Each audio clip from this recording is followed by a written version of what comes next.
Welcome to Stars Podcast. Through self-defense, mixed martial arts, nutrition, family, and all things in between, we share our journey of how we hack our mind and body to get the maximum return out of each day. Thank you for joining us. Enjoy the journey. Welcome back to Stars Podcast, your growth mindset mecca. This is your host, Ron Jordan, coming at you from Rocinante Studios in Slippery Rock, Pennsylvania. This episode is brought to you by Valor Personal Defense Group. Self-defense is a perishable skill. Only through continuous and consistent training will one be able to effectively employ a skill set that they have learned.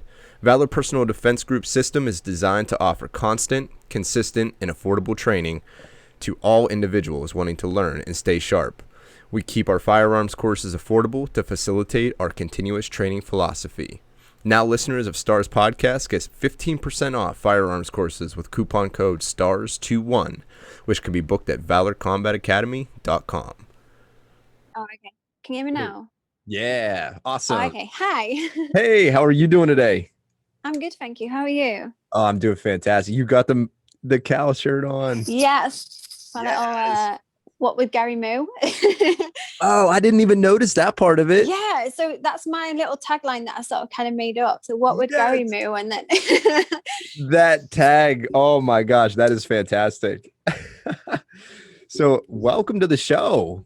Happy to have you. Thank you for having me. Oh, this is like my first podcast or first guest appearance. So yeah. Oh, that is awesome. I'm glad it could be here for sure. So first off, for those of you who don't know, we are V-Friends. And if you're not familiar with V-Friends, I'm sure that you'll look into it after this. But it's a project that Gary Vaynerchuk is putting on, and it's an NFT project, non-fungible token. And as you've heard in some of my previous podcasts, you're familiar with what it is, but more or less, it's a ticket to a show, and hopefully the show is amazing. And after that, it's going to be a collectible. So that's my little brush up on NFTs. But let's get to you. You were a big Go winner from Gary Vaynerchuk. The Go collection is a Gary originally owned. So run me through like the day. Well, so I'm still like in shock that it actually happened. But that evening, it was like, obviously, because I'm in the UK, we're 5 hours in front. And the previous night, I'd stayed up till around maybe 2 a.m. But I had the school run to do in the morning. So I was like, shall I stay up? Shall I go to bed? And then the morning that it happened, I'd left Discord open on my phone and I'd fallen into sleep. I'd only been asleep maybe like half an hour. And I'd fallen into sleep, and then I sort of startled myself awake, like, you fell asleep, like, no. Yeah. And then looked at my phone, and there was like notifications. There were messages like, you've won. And I was like, wait, what? And it took me like maybe 10, 15 minutes to actually come round and realize what was happening. And then I looked on and saw that I'd won the Common Sense cow. And I was just like, oh my God, because I'd animated it, it felt even more special. Right. Because I'd animated that for Gary for the gifts. So yeah, it's crazy. And I keep checking my MetaMask. I'm like, is it still there? Is it still there? Did somebody take it back? Did he yank it back? I'm like, just to quickly check. I'm just going to check it's still there. Uh-huh. So that's something else too. So we've been in this clubhouse all morning, and I feel like I learned a little bit more about you. And I'd love for our listeners. So something as far as Stars Podcast goes, we are all about self-leadership. So the self-leadership principles that Gary talks about, some of the, like the accountability and all of those things, it's what we embody here, and we try to promote is that positivity approach, and not a poor me mentality, but more of an abundance mentality. You shared this morning on the Clubhouse Room your sort of journey from your job that you were in, where they really didn't even believe in the internet world, to being like a focal point. I don't want to call you a focal point, but for me, like, you're a focal point because you're an animator, and I'm so jealous of people that can animate and draw and have that creativity, because I love it so much. Like, I will devour people drawing, like a time lapse of people drawing. I will watch those for hours on end, just because I think it's so fascinating. So can you run me through that journey that you told this morning on the Clubhouse? Can you do that? if you don't Yeah, mind? definitely. So I mean, even the animation side of it, like I've literally been animating maybe 2 months now. And I purely started animating because of Gary Vee. So like it's done like a full 360. So he was putting out things of his animations. So he started doing the drawings, didn't he? We've seen the drawings slowly come out and these characters he developed, but there wasn't really much backstory. And then he started having more animated characters of himself. And on LinkedIn, he was putting up animated little sketches. And I was thinking, there's something going on here. Like if Yeah. Gary's doing it, we should be on it and doing it. And then he started saying about, I listened to a podcast and he was telling a guy that owned a car showroom to create this alter ego of himself that's an animated character, and that if you're a personal brand, you should have this character and things like that. So I started really thinking about this, and I always illustrated, but I never really had the confidence to show my work. So I Oh started, wow, it's so yeah. good. So I don't know. Even now I'm like, I don't know. I know, and you artists are like that too, but it is so good. But keep going. So then I was like, right, okay. I was like, so Gary says that basically don't really care what anyone says, just put your work out there and do like share content that's for you. So I started doing that, and I love creating. I'm happy and at home when I'm creating. I don't know what it is. If I'm not creating, I don't feel whole. It sounds so stupid, but it honestly, it's No, just the it way I doesn't. am. It doesn't. So I was like, right, okay. So I'd started sharing my work, which was the Biscuit Club. And that started on LinkedIn. There's a really silly little thing where someone had shared that they got half a packet of hobnobs, which is like, I don't know if you know what hobnobs are. No, They're I was like going to ask you, what's a hobnob? so it's a British biscuit. It's just a biscuit. It's like an oat biscuit with chocolate on. And you can get two versions of it. And I literally commented on this post saying, I hope it's the chocolate ones, and half a packet of biscuits is definitely not enough for a full week. And then seeing people interact with my comment and interact with the biscuit portion of this post made me think, wow, as British people really like biscuits. So then that's where the Biscuit Club idea came from. I literally created a biscuit illustration, shared it, and the feedback was like outstanding with it. And I just was like, I'm onto something here. We really do like biscuits. So then I started adapting the characters and doing the characters. So all this was going on, but in the background, I was like, I really should be at work, as in out and earning money and in an office job. And I sort of felt like the illustration side of it I was never going to be good enough to earn a living from it. So I took this job as a social media marketer. And I've always done social media anyway, and marketing and sort of content production and stuff, and product photography and things like that. So I took this job, and the actual job role was perfect, but the actual environment was not. So then I went there, and like I said, shared on Clubhouse, they literally don't believe in the internet. Yeah, They think that is insane to me. Even in 2021, they just don't believe in the internet. no. He was like, it's ruined lives, it's done this.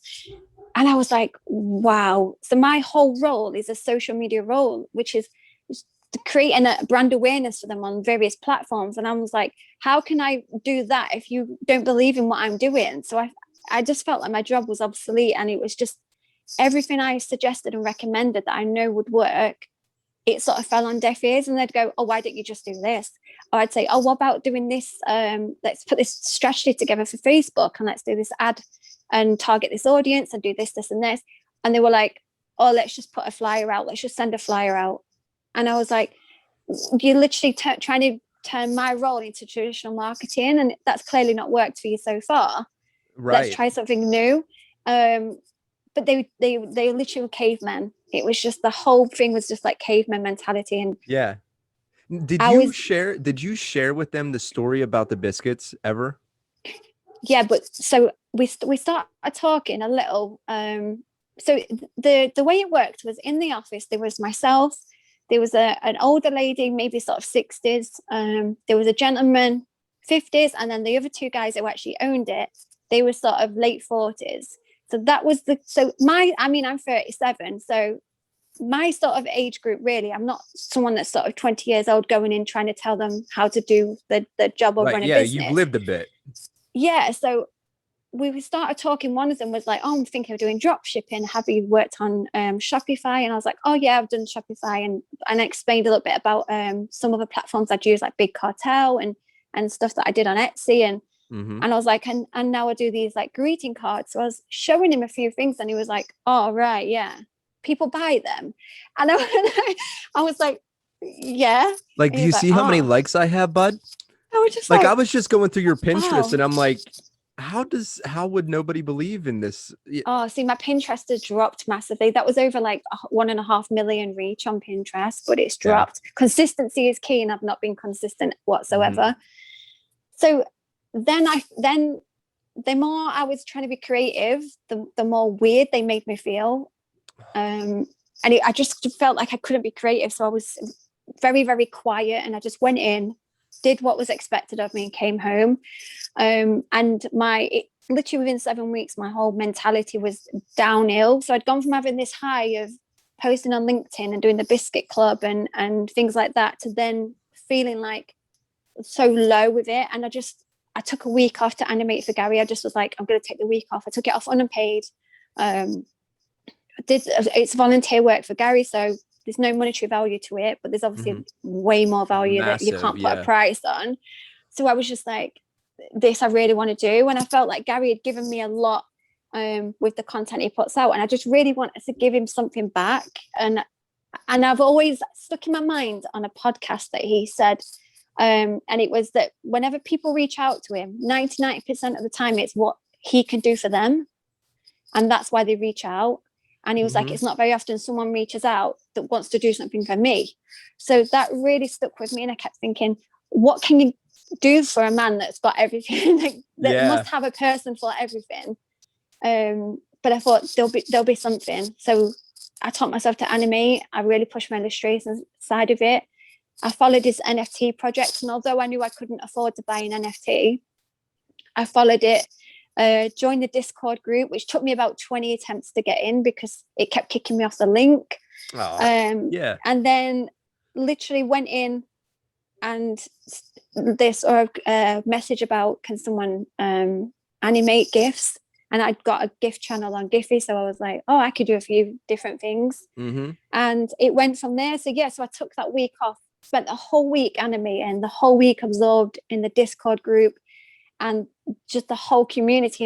And it came to the Sunday evening, and I thought, I cannot walk back in that office tomorrow after this week of being involved in this project, to have to go back into that mindset. So I just couldn't do it to myself. So I literally spoke with my other half, and I just said to him, look, I really don't want to go back in. I said, it's just not for me. I want to be creative. I want to be illustrating. I want to be pushing my personal brand. And I can't do that when I'm in that environment. It was only a Monday to Friday, 9 till 5. But because I felt mentally drained when I got home, I was exhausted just from the day at work, mentally exhausted. How energized were you though this last week? Oh my God. I've Like, literally, this is how what I said. did anybody say to you, like, oh my God, what are you doing? Or just being a supportive person that noticed the change? Yeah, well, my other half for one, and my daughter. I've got a 14-year-old daughter, and she's like, what's wrong with you? And I'm like, what do you mean? She's like, you haven't moaned once. Ah. And I'm like, I'm like, do you know what? I haven't. And my other half even said, he was like, you haven't moaned about anything the last 2 weeks. And I was like, I really haven't. And even things that I have no control over really had an impact on me in a negative way. If someone did something or posted something, I would take it personally. And like if it's a family member or a friend or something, and it really would affect me negatively. But now I've got like a whole new mindset. And I don't know, it's just so weird. It's like been like a whirlwind, but I have such a new mindset. Even like speaking on Clubhouse, that was like yesterday I sat there for about half an hour, and I kept getting ready to press the unmute button, but I didn't do it. I was like, no, I'll wait. Yeah. And then today I jumped on, and obviously I've spoke loads today on it. Right. And I just feel like it's like small steps at a time, but it's so positive and such an inviting environment that I don't feel like I don't want to speak. I want to speak and get involved. And right, because it's a very supportive situation there. It's the safest space that I've ever been a part of. 100%. And the fact that you were able to get out of a toxic environment that was just completely draining you, and to be propelled into a situation where you are totally uplifted, and to be able to be as creative as you possibly can be. I mean, how much better does it get? I know. I mean, I know. just the Honestly, smile on it's so your good. face right now is like, I feel happy for you because of it, because it's like when, and I see this a lot, is you always, especially, so I'm a utility salesperson, so I sell electric utility equipment to electric companies. Yeah. And a lot of the time they do exactly what your former boss did, was, well, this is how we've done it and this was effective, you know. And I try and bring new ideas, and it takes forever, if at all, for them to change it. Hmm. And it's like, if you would just maybe just listen just a little bit, just to give me that, just trust me a little bit. And you have a proven track record with your personal brand. Yeah. And that's where I'd like to dive in a little bit deeper on the Biscuit Club, because I find it fascinating that, so the more that I see these animations, we've taken these inanimate objects, animated them, and made them very human like, and we're connecting with them. Yeah. So what was the, I know the drive with the Biscuit was the post, but what drove you to, have you always been a doodler, a drawer, artist? I mean, growing up, like 12-year-old you, were you doing this? No, but so like, well, I was quite creative when I was younger, but it was like when I was back, so when I was 15, I always remember this like career path that I wanted. And I was always really, really creative. Um, and when we had like a careers advisor, it was like two options of either going to like sixth form, studying art, then going to like university, things like that. And or hairdressing. My mom really wanted me to be an hairdresser. She just wanted free haircuts for life. And the careers advisor was like, oh, you should just do the apprenticeship and do the hairdressing side. It's an easier route to go down. So then I then felt like, oh, maybe I'm not good enough to do this creative art kind of style. Mm-hmm. So I did the hairdressing, and I did that for around 10 years, which in itself is creative anyway. I ended up being a color technician. So a lot of it was creative color and cuts and Yeah. stuff. But so I've always had that creative thing. But it's literally been, I would say, maybe the last 10 years, maybe, that I've really pushed my creative side. And I've tried everything that's creative. So through lockdown, I brought a sewing machine. I thought I was going to be the next Vivienne Westwood. That did not turn out. No. I've sewn a few things. I was like, nah, sewing's not for me. It's not creative enough. I just Yeah. couldn't create enough of it. I've done like vinyl printing, screen printing, 3D printing. I brought a 3D printer. I've created so much stuff on the 3D printer. Mm-hmm. I just love create anything you can create, and I have to be hands-on. So like yesterday, I had the idea of this sweater. So I went upstairs in my little craft officey room, and within 10 minutes, I'd made myself a jumper. Mm-hmm. Like, I'm so hands-on with it. And if someone says, oh, have you seen so and so? I'm like, I bet I could make that. So I have to try and make stuff. Yeah. And that's just how I've always been. Like, my daughter will say, oh, I really need this. I'm like, I could make you that, no problem. Like, I made a load of clothes through the summer and stuff like that, like little tops she wanted. She's like, oh, I've seen this, I really want it, but I want to change this. And I was like, let's do it.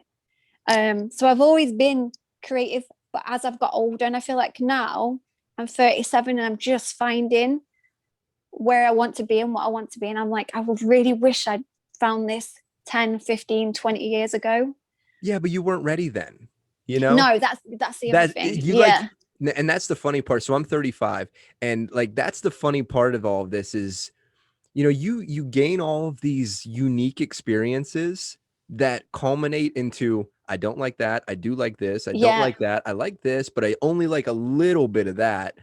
And then now you're able to kind of mold it into your thing, Mm-hmm. and then it becomes yours. Like it's whatever you make. Somebody's going to say, well, I want to be, you say Vivienne Westwood, but they're going to say Gemma Louise, like that's how it's going to be. And it's always like, yeah, we aspire to be a pinnacle of something, but man, Hmm. just being what you are is going to be amazing.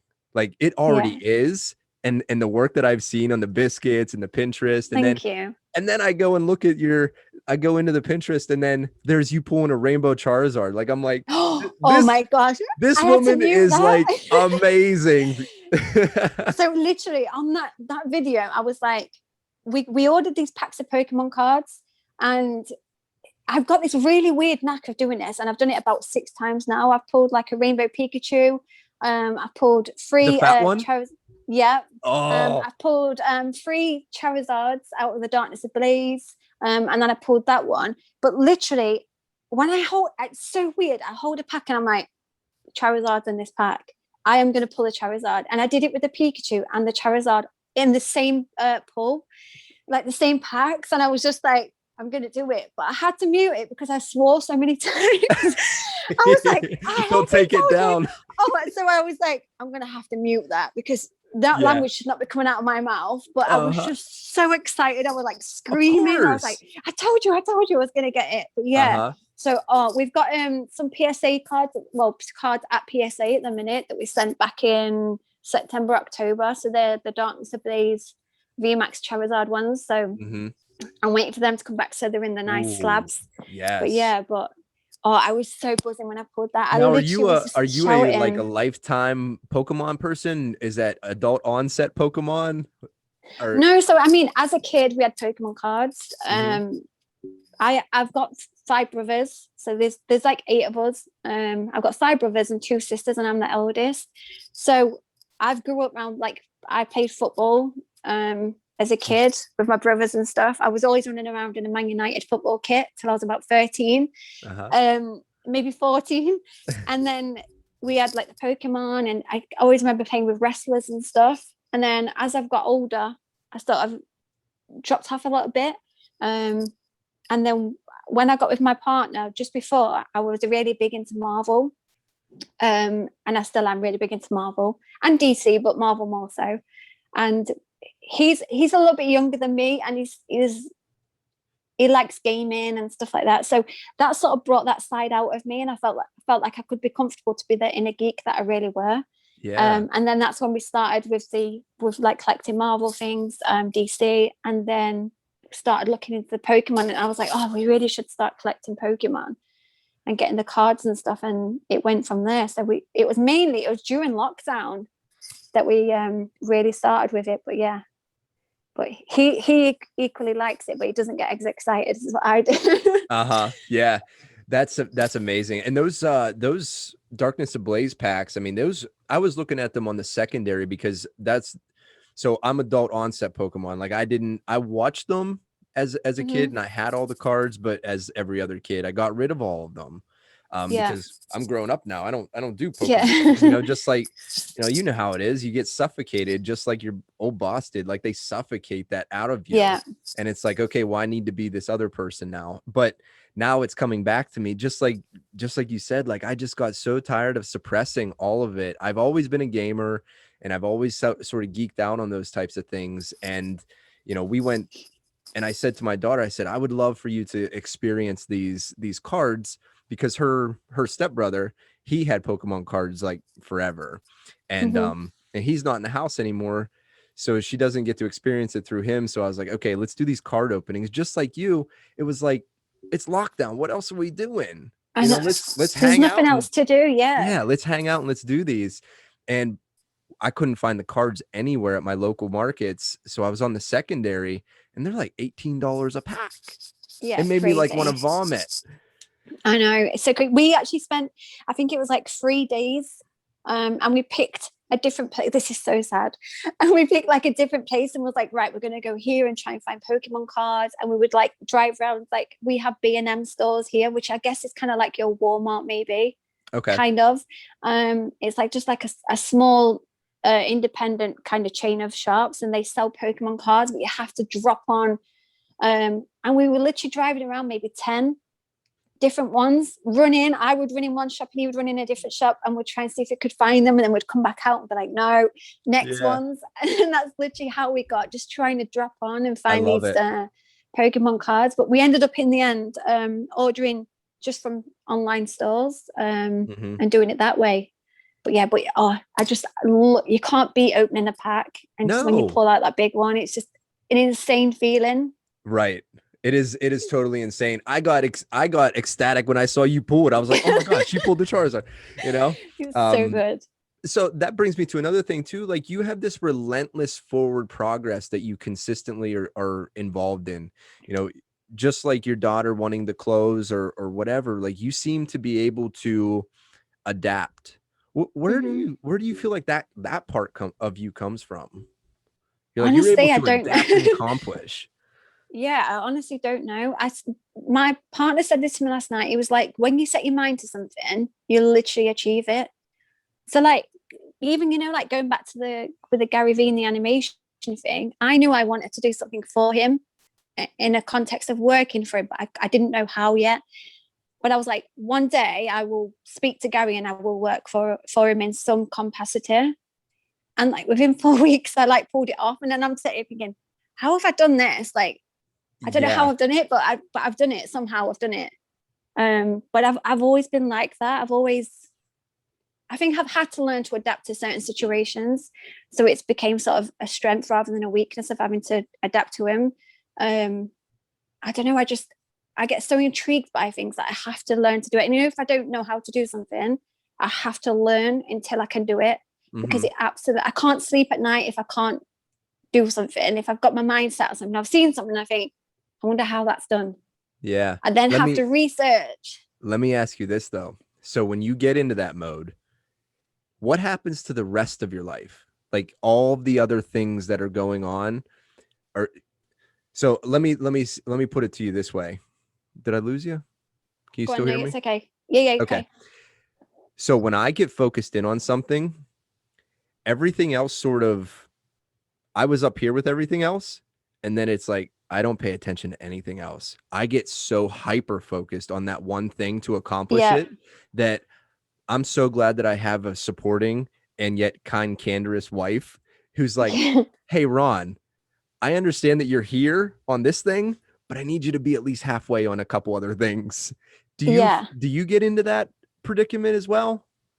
Yeah, I do, but I don't know. I think because I set a lot of the time aside, so I'm quite good at planning. I have lists for everything, so I sort of have to allocate myself time to be Mm, able to do the things or to explore them. And I think that's why I found being in an office 9 to 5 so suffocating, because I didn't have that ability to do it. So like yesterday with the t-shirt, for instance, I got up, I started animating. I was like, oh, how good would it be if I made a design for a t-shirt? Within sort of 5 minutes, I'd made the design. I'd gone upstairs, I printed it, come back down, and I was like, okay. And then I created like maybe 2 or 3 pieces of content from creating the sweater. But if I was at work and stuck in an office, I couldn't do that. right. So I think the key for me is being able to be now pushing myself with the freelance stuff so that I can sort of explore different things that I want to do um, easier. And I think that's why I feel like I'm not cut out to work in one place Yeah. constantly, because I do have a tendency to go off and do stuff and explore different things. But I think that's just part of being creative. Hmm. Yeah, I think so too. But I love the fact that so something I can't remember who said it. I think his name was Andy Frisella. He goes, he's another like motivational speaker. He's into more of the sports supplement side of our world over here, as far as athletes go. But he said what takes you 10 years to build, like it took you 10 years to build whatever you built, but now in that next year, whatever you do is going to take you 5 seconds Mm-hmm. based on that business model, because like you've already been through all the rigor of learning how to do the screen printing and doing the digital art and all of that, so you've already put in the time to do that. So now it takes you 5 minutes to print a shirt. But if somebody were to have an idea of that shirt and then have to learn all of that stuff before, it would Yeah. take forever to get it done. But now, and that's why I think doing things in your like 30s is like the time where things start to click, is because you've already done all of the learning. of Yeah. a lot of different Yeah, that makes modalities. sense. And now you can be creative with all of those modalities, and it's like blink of an eye now. Yeah. Yeah, because I battled a little bit with myself with pushing out the freelance stuff. And I'm like, why would someone pay me to do this when they could do it themselves? And then my other half was like, yeah, but most people can't do it themselves because it comes easy to you. It won't come easy to someone else. And he was like, and I was like, yeah, but I still feel like someone else could do this just as easy. And he was like, right, give me your iPad. So I give him the iPad and he was like, I'm going to animate this. And he like looks at the iPad and he started tapping. And I was so frustrated. I was like, Yeah, right, I can't watch you do this. I was like, just press that. And then he was like, do you see what I mean though? And I was like, okay, yeah, I get it now. I do get it because Yep. I can do it easy because I've, like you say, it's the experience and I've taught myself that skill set. I have to keep reminding myself that not everyone can do it because I find it easy. It doesn't mean it is easy. And I Hmm. sort of always pull myself down a little bit by thinking, oh, it's easy anyway. Anyone could do it. Right. So that's what I've had to battle with myself when I put my services forward to someone. Is I think that's why I give out a lot of free content. Like I was doing a lot of free stuff, helping small businesses set up on social media and helping with product photography and how to post on Pinterest, what to post on different platforms. And Absolutely. it's definitely something that's chargeable. 100% people out there charge for it, but because I was like, oh, people know this, they just need me to validate it. Maybe I don't know. I was giving it all out for free because I That felt like there was that no right value for there. it. That right there. The validation. So I don't know if you watched the LinkedIn post that Gary had posted about young nails. Yes. So at the end of Yesterday. it, it was the train the trainers type of thing at the end Yeah. of it. And yes, they give out all of the content for free online. Like you can go and watch all those videos.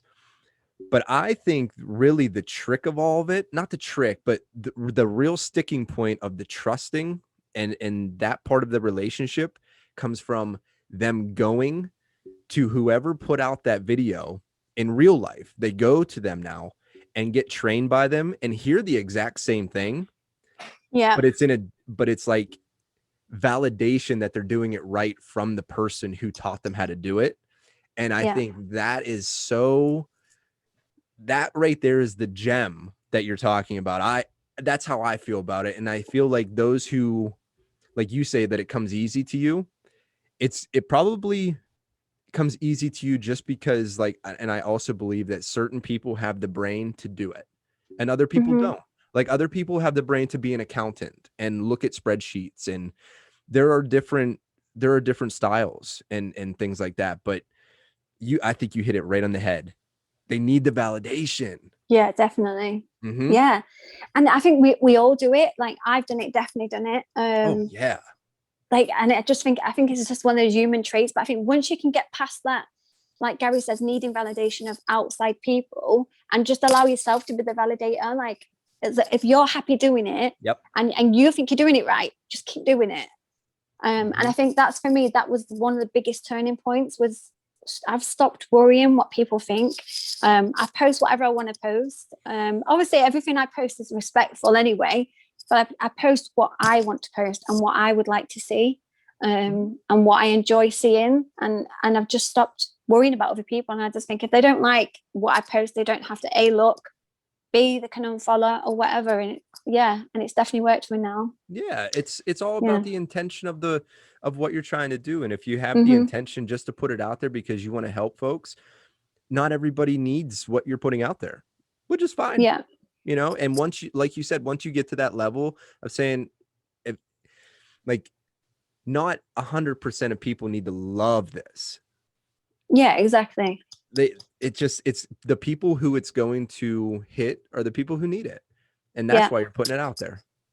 Yeah, definitely. Yeah, that is unbelievable. So you do the 3D printing, you do the digital art, you do animation. So you said you just learned animation Mm-hmm. and you're doing work for Gary Vee. Like I'm just like dumbfounded by that because I saw the work and I've seen the gifts that are coming through and I'm like, 4 weeks? Like you're borderline savant like. I'm still like dumbfounded in myself. I'm like, how have I managed to pull this off? Yeah. But I say 4 weeks, but it was 4 weeks of whenever I had a spare minute, I was animating. Lunch break at work, I would take my iPad, I had half an hour, I would sit the whole lunch break, animate, watch videos. I would be up till whatever time at night watching videos and learning how to animate. So I put a lot of hours in. So although 4 weeks, within that time there was a lot of effort put into it, and still even now, I'm constantly still learning different things. I've tried like After Effects, but I didn't really like it, so I've gone back to Procreate. So I'm trying different programs as well to see which is best Yeah, for that's what I was me going and to ask stuff. you. What do you use? So I literally use an iPad and Procreate, and it's just they've got an animation feature on there now, and it's just frame by frame. Yeah. Yeah, I'm going to say it's easy. Of course, It's of really course, it's easy. But I'm still like, when the other guys put their work on, we've got like an animators room on Discord. I'm like, wow, they are so good. And I felt like a real big fraud at the start, because I'd only been doing it for so long, and we had like a bit of a group Zoom, and they were like, oh, I've been doing it for 12 years. And I was like, I've been doing it for 4 weeks. And then I was like, oh God, I feel like a fraud. Yeah. But I put my time in, and I'm constantly putting time in. So, and everyone has to start somewhere. At one point, they've been doing it for 4 weeks. Yep. It's just happened that I've had this opportunity show itself, and I've been brave enough and confident enough to take the opportunity, and it's gone from there. What a great attitude. I'm so glad that you're not in that office anymore, and you're Same. able to express yourself and bring joy. You brought me joy today by just Oh, looking through thank your you. Pinterest and seeing the gifts that you're putting out there, and hearing you speak on Clubhouse. Like I definitely see like this huge bright future for you. And where can people find your work at? So literally, it's on www.thegirlwiththetattoos.co.uk. And there's another little story behind that. Just, have you got time? Absolutely. Quickly. So whenever I've gone for like job interviews, I've always been extremely conscious of my tattoos. Obviously, I've got face tattoos, hand tattoos, like practically covered in tattoos. And it's always had this like stigma behind it. And I've always sort of, on like occasions when I've gone for interviews, I'm like, right, am I covering my tattoos up? Am I going to leave them out? And it's always been this like a bit of a battle with myself of what to do for the best, because I'm like, oh, I really would like the job, but I think the tattoos would be a bit of a breaking point for them. So sometimes I put like makeup to hide my face tattoos. I wore like really high necks.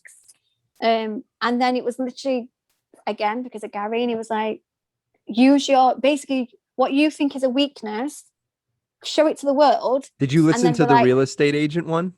The real yes, estate agent that had the tick and the tattoos? Yeah. And it was literally, I'm not even joking, it was that podcast that I listened to, and it was that podcast that, and I'd heard it before because I re-listen to podcasts all the time, and it was that podcast, and it just hit, and I was like, although it's not anywhere near as, like, for some people it's not even an issue, they wouldn't even bat an eyelid at my tattoos, but it's always been an issue for me, and even in this day and age it is still an issue for people. So I was like, do you know what, I sometimes think it is a weakness, and I'm like, oh, I wonder where I'd be in life if I didn't have all these tattoos on my body. I love them, but that's the mentality sometimes I've had. And I thought, right, I'm going to use that thing, I'm going to take it literally by the horns, and that's going to be my new thing, the girl with the tattoos. And I'm sort of saying, yeah, I have got tattoos, but I can do this, this, and this, like, and that's literally where it came from. So then I changed my website address. Everything is now the girl with the tattoos, and it's like, I'm the girl with the tattoos. Yeah, And this is own what I that can shit. do. I love that. Yeah, that's exactly it. Because once, and I've heard this from comedians too, and this is where I've taken it from. Comedians immediately make fun of themselves. Yeah, like right out of the gate, they'll make fun of themselves, and that just level sets. And now we can move on. Now you can see who I really am and all my talents. Yeah, because it's like sometimes like you can go to places. I did like wedding photography, and I've been to some really, really like high-end locations for this wedding. And you sort of stood there, you're like, I definitely look out of place, like the elephant in the room. So I feel like now I've sort of used that, and that's my now personal brand. I'm sort of instantly addressing the elephant in the room. Oh God, it's the girl with all them tattoos. Yeah, it is. Let's move on. Yep. And that's what I've done. So now I don't feel nervous about them at all. It is what it is. I have got loads of tattoos, and that's it. So yeah, that's where that came from. Perfect. So everything is now the girl with the tattoos. Now you are fully mentally and physically you. Yeah, And that's 100%. and that's what matters. That is exactly what matters, because once you can become your authentic self, you can start massively having an effect on others. Because I know people with neck tattoos and face tattoos, and they think, like, people look at them and they're like, why would you do that? Don't Oh, you I've know had what that that's going to so many do? times. And I'm like, do you understand, like, the most brilliant people that I've ever met have something that others feel is a negative, like Mm-hmm. a tick or something growing on their face or whatever. Like, once you can just not even mention it and just go on with your life, like, that is so powerful. And I Yeah, applaud you for definitely. that, because Thank you. the work that's coming out now and what you're able to bring to the table, because you're not investing the energy into all the bullshit. You're investing the energy into the things that are bringing joy to you and to Mm-hmm. others as well. Not that you need the validation, but it is bringing joy, and it's fun. All of those Yeah. animations you're doing, they're so fun. I love them. And I was very happy to see that you won a Go collection, and you immediately made it yours, in terms of, like, you just embraced who you got as the V friend, and you continue to be a beacon for us.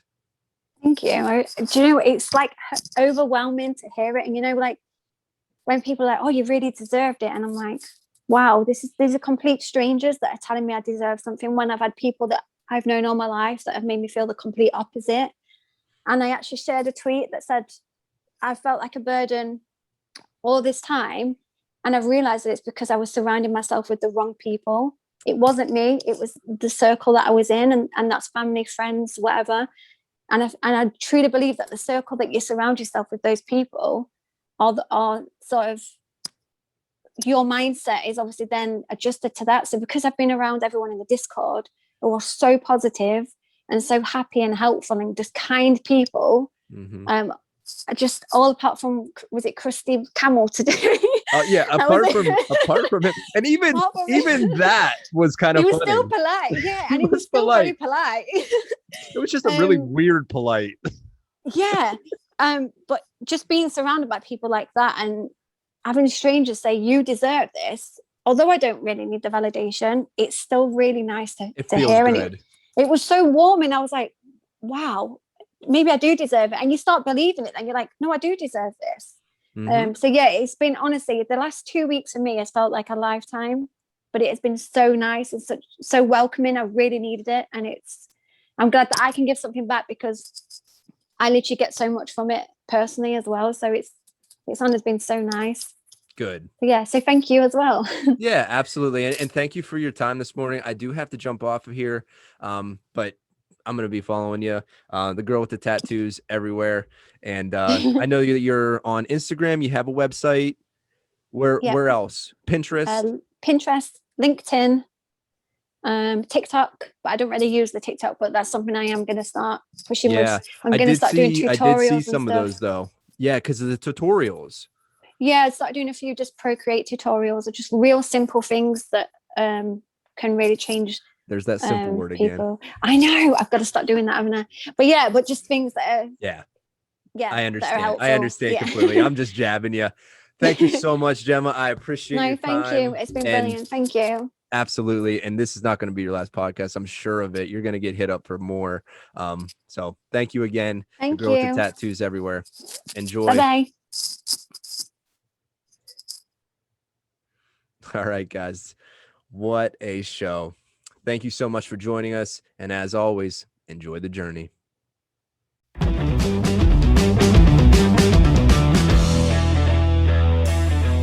So the journey has begun.